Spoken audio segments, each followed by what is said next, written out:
Hello and welcome to another recap of 90 Day Fiance Happily Ever After.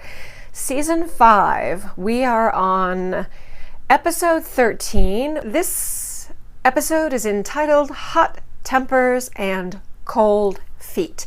And before I begin, I just want to make sure that I thank some new subscribers and commenters. I'm going to do this twice. I'm going to do this on 2 out of 3 of my channels. Remember, I have Real Housewives Tea and Shade, TEA and Shade, which is all things Real Housewives. I also have Intelligent Reality Recaps, which is Real Housewives and all things 90 Day. And I also have 90 Day Fiance Let's Judge Together, which is just 90 Day, just the 90 Day franchise, and all of the related shows, which includes Darcy and Stacy, which I'm really encouraging you guys to take a look at if you have not already. These two are hysterical.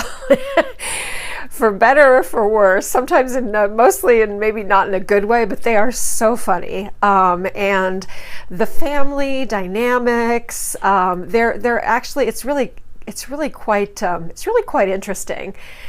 And then, of course, we have their ever-present Eastern European muscly boyfriends, because they got to have those Eastern European guys in their lives. I guess in Darcy's case, this is a switch from Western Europe. She was in the Netherlands, then she was in the UK, and now she's with Bulgaria.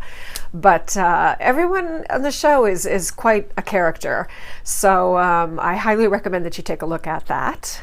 And anyway, so I'm going to say my thank yous to, I want to welcome Mary Piscitello. I think it's Piscitello because it's SCI, and io parlo italiano.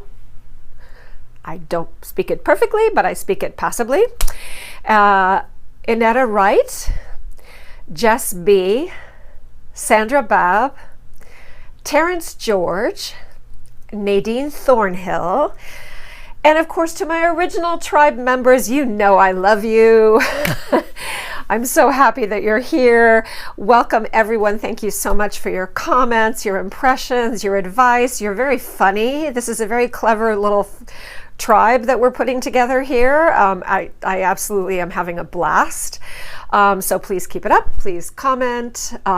Please like. And I will answer your comments, and I will give you my impressions back. And also, if you have not already, please push the red subscribe button. That would be wonderful. That would be amazing. I get so excited when I get new subscribers. I'm a new content creator. I've only been doing this a couple months. So it's all kind of a big deal for me. And then ring the bell to let you know when new content is coming up, which happens pretty frequently. Okay, on with the show, as they say. All right. We start with Kalani and Asuelu. They're back home in St. George, Utah after Portland. And Asuelu's mother and sister Tammy, and that was a lot. And of course, Asuelu being Asuelu, who doesn't really like to communicate much. He's a man of few words. And that look he has on his face, which is like,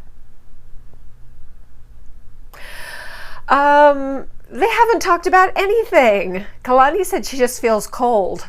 They haven't really gone over anything. Asuelu doesn't want to talk. And remember, she said as she was leaving Portland, she's not sure she wants to be married anymore. So yeah, Asuelu, if he wants this, he better pick up his game, because she's not going to put up with this for very long. Okay, Asuelu doesn't even want to talk about going to therapy. But Kalani says she's going to try and persuade him, because she wants to feel like if they do get divorced, you know, because there are children involved especially, she wants to feel like she's tried everything. So therapy is now basically an ultimatum for her. She's telling him, you know, we have to go to therapy. This is not an option. Asuelu is just such a baby and so dull. You know, he's got two settings, kind of angry and abusive and just boring. I guess he's depressed. I don't know. I don't think there's any excuse for this because it's mean to her. You know, if he was just not hurting anyone but himself, that's one thing, but he's hurting her. How can he be a loving, happy dad for his little boys if he's just like this all the time? With that look in his eyes, it's not good.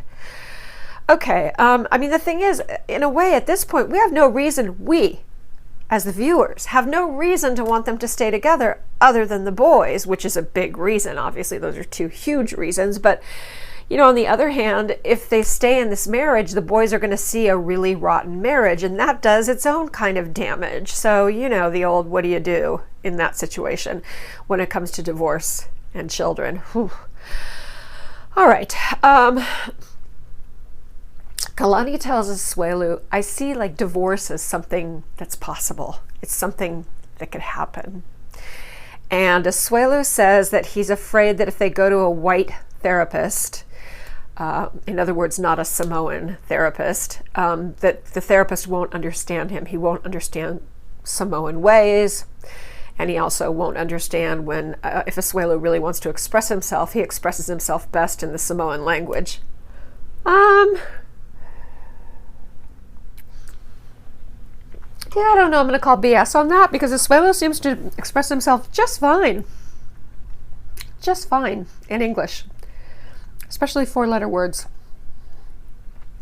So he wants a male Samoan therapist, and he doesn't want a woman, he wants a man. Okay, yeah, that's not going to happen. So Kalani says, look, what we'll do is we'll get a therapist, we'll get a good therapist that's recommended, and we'll get a translator.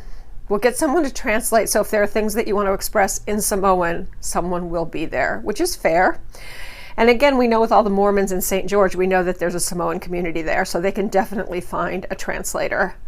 It's not like looking for a Samoan translator in Fargo, North Dakota. St. George, Utah, you can find one. Okay. All right, we are swiping right by the liar and sexual predator and his bizarre mother, allegedly. Sexual predator, allegedly. Although I'm going to say, no, I think sending those pictures to women is like flashing them, because I don't think they were necessarily wanted. And if those pictures were sent to women and they weren't asked for, flasher, no, disgusting. No one wants to see that. We're going to skip the blonde buffalo and her Nigerian hostage. Poor man. Our prayers go out to you.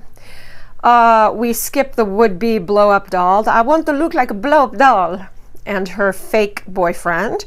Okay, this brings us to Andrei and Elizabeth. They're walking through. I just saw a Moldovan man on TV, and I want to try and get this right because you guys know that I love languages, and I speak different languages. And apparently, the capital of Moldova is actually pronounced Chisinau. Who knows? Who knew? Okay, we are the day before the wedding, and Elizabeth's crime family, with their parade of mugshots and all the crappy stuff they've done, they still want more information from Andrei. They want to know exactly what happened, exactly why he left. This is such BS at this point. We've gone through this so many times. Jen talks about Marcel, lovely Jen, sister Jen, DUI, Jen, talks about Marcel and what he said. We all met up with him. I mean, this is probably, again, for the producers. Andrei probably knew perfectly well they met up with Marcel. There's no way Marcel would not tell him, hey, the family wants to meet up with me. There's no way. They've known each other for years. Of course, he called Andrei and said, I'm going to meet with him. So Andrei knows, but he acts kind of like, what? That's terrible. And then Chuck just shouts right out at him, not shouts, but just kind of spits right at him. You were forced out of the country. Andrei says, yes, I was. Yeah, I was. And now finally we get the explanation, which I have thought once we got into this, once we found out that he was a detective or an investigator with the Moldovan police, and he was not a member of, just a simple member of the Moldovan mob, although the policemen work with the Moldovan mob, because this is a very, very corrupt country, as are many Eastern European countries. This is exactly what I was thinking happened. And these people's minds, Elizabeth's family, they don't have minds that are subtle enough to think of something like this. It's either you're a criminal and you were thrown out of the country and told never to come back because you're a giant, dangerous criminal, which is rich coming from this family. So basically what happened was they wanted him to close his eyes to the corruption. They wanted him to put up with the corruption. Probably sometimes they wanted to send him out to do things like collect payment money from people.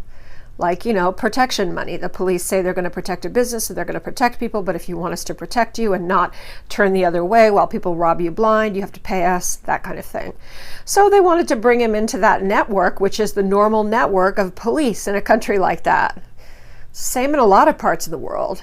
Same in some countries in Africa, same in lots of places in the world. Same in like Cambodia, lots of countries I've been to. You just know that the police work that way.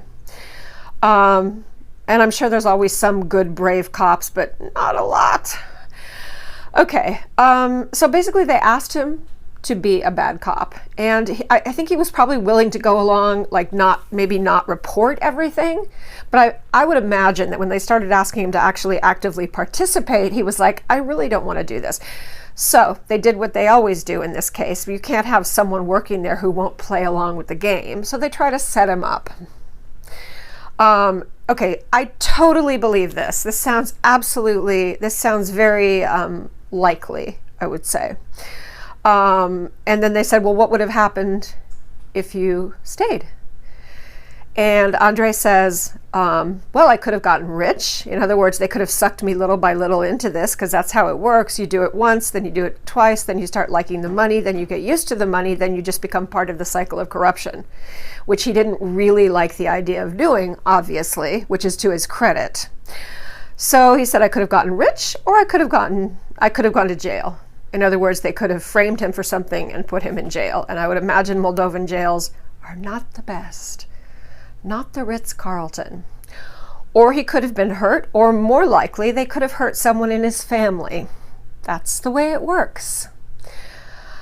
That's the way organized crime often works. Rather than threatening a man, they really like to threaten families, children, wives, elderly mothers. They don't care. Okay. All right. So finally, my God, finally, Chuck and Charlie actually seem to understand that with the pay in civil service being so low, like basically not even enough to live on, that policemen have to find a way to supplement their income in Moldova. And that's the way they did it. They did it through participating in crime and organized crime, payoffs and protection rackets and things like that. Okay, Libby seems surprised and says that he did not explain this to her. Okay, he says he did tell her. He probably told her in a roundabout way. This feels a little bit like fake drama because they seem pretty close. I think that he explained all of this to her. I think that, in fact, I'm pretty sure that he would have told her exactly how it went down, because it's really not that much for him to be ashamed of. It's not like he wanted to stay behind and get rich and become a gangster in Moldova. He chose to get out. And, you know, moving to Ireland as a Moldovan immigrant is not like, wow, you're going to live the high life. No, you're probably going to have to work very hard, and it's not going to be easy. And again, he worked as a bouncer there because he was a big guy, had some law enforcement experience. So, you know, it makes sense. All right, but I'm glad we don't have to go through this anymore because it was getting exhausting. I was so tired of the family being like, aha, so you are a criminal. So you are a gangster. It's like, especially coming from this family, who, yes, did not do any violent crime that we know of, but certainly participated in some very ugly crimes and schemes that make them, to my mind, not in any position to judge anybody else or to suspect everyone else in the world of being a criminal. But then again, it takes a criminal to think that someone else might be doing criminal behavior, because you're thinking that kind of mindset, allegedly. Okay. When we last left Tanya and Syngin, it was the family brrhs, full of sausages, meat, and drama, with Tanya running off her mouth, not thinking twice about what she was saying, insulting the family, kind of shouting, being emotional, crying. Yeah, it was a mess. Okay, basically the result of the brrhs was it made Tanya look like a controlling, hyper-emotional bitch. Can you imagine what Tanya would be like pregnant? Okay, now they all go to the winelands. They all go wine tasting, which is really a beautiful country. You go out like about an hour between like an hour and a half from Cape Town, and you have this beautiful wine country with mountains around and wonderful wine. They have amazing wine in South Africa. So they go to one of the wineries, and interestingly, Tanya has her crutch again. I'm confused because at the brrhs, she was running back and forth between the barbecue and the bedroom with no problem. She seemed to be fine. Maybe she thinks they're going to be walking a long distance that day. I don't know, but I'm not totally convinced that Tanya is as wounded as she wants to be. But at least she's not making Syngin carry her around anymore. I think she probably uses the crutch when she wants to use the crutch as a crutch. Okay, Syngin's brother Dylan, who really needs crutches because he had a serious surgery, he shows up at the winery, and Syngin's dad, they all just kind of jump right in, not viciously, but they're very honest with Tanya. And the dad says, well, we saw the real you. And the mom said she was hurt, because Tanya was like, oh, well, I'm not going to raise children here with the poverty and the crime. And even though she did say, I know there's poverty and crime all over, but look, you already said it and they know what you meant. This country is an asshole. So it's like, yeah. So basically Syngin's parents, along with Syngin, along with me, along with most of us, we don't like Tanya's temper and we don't like her big mouth. She is just like a ball of stress. Everything sets her off. And Syngin is obviously more chill. The parents say that, you guys are very different. You have very different personalities. But Tanya shows no interest in taking any responsibility on her side. It's been that way the whole time. She never really wants to take responsibility and say, part of this is my fault. I am a part of this problem. It's all, Syngin. The parents, of course, want them to have a peaceful marriage. And they ask, you have to say, is this marriage right for you? Which is good advice. It's very good advice. Okay, disturbed boy and increasingly disturbed Brazilian wife and poor baby. No, swipe. Larissa, no. Blonde buffalo, no. Asuelu and Kalani are at their therapy session. There is a translator. There is a lovely Samoan girl with a flower in her hair and a lovely tropical print dress and fabulous hair. My God, these Samoan women and their hair. I'm like, oh, I want this. It's like, it's got that wave in it. Oh, it's so pretty. Okay, so they launch into, all right, we have not been getting along. We have problems with his family. There's problems with money.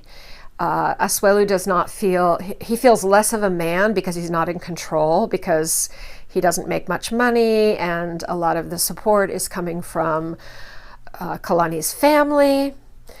And he just comes right out and says he feels like Kalani ruined his relationship with his family. Asuelu, you didn't have that great of a relationship with your family to begin with. I don't want to be the one to break it to you, but yeah.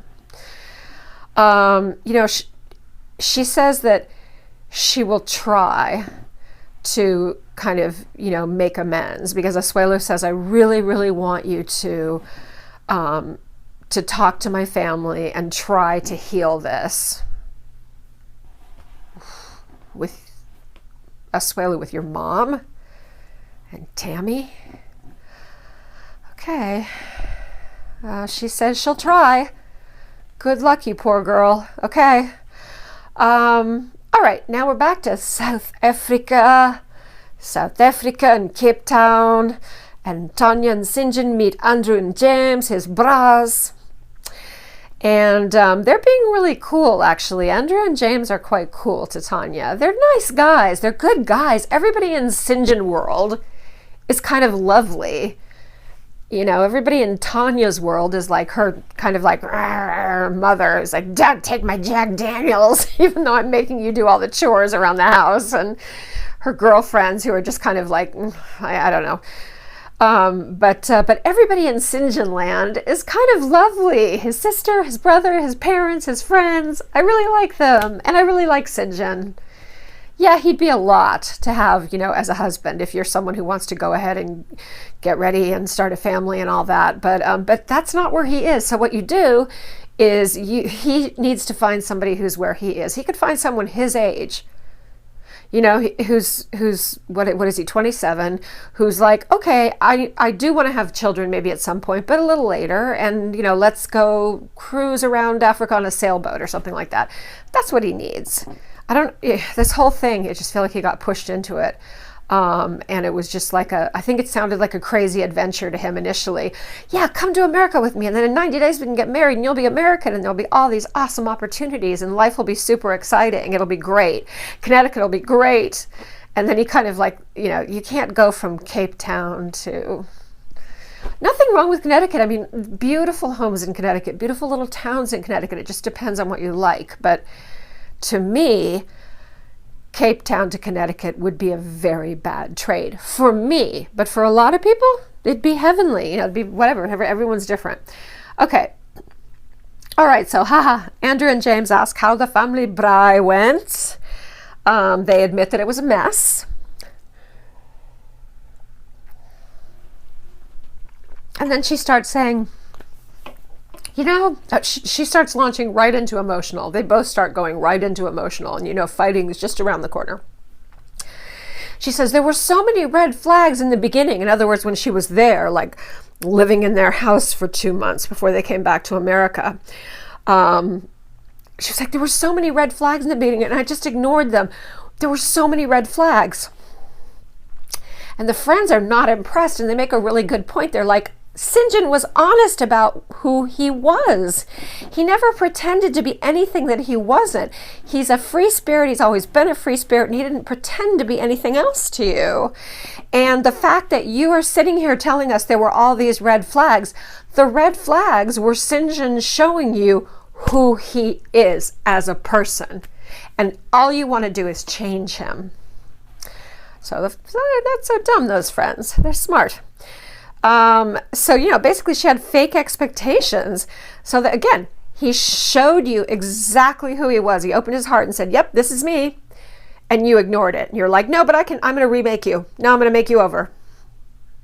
You know, just like I was going to make over the shed before you got there and I never got around to it.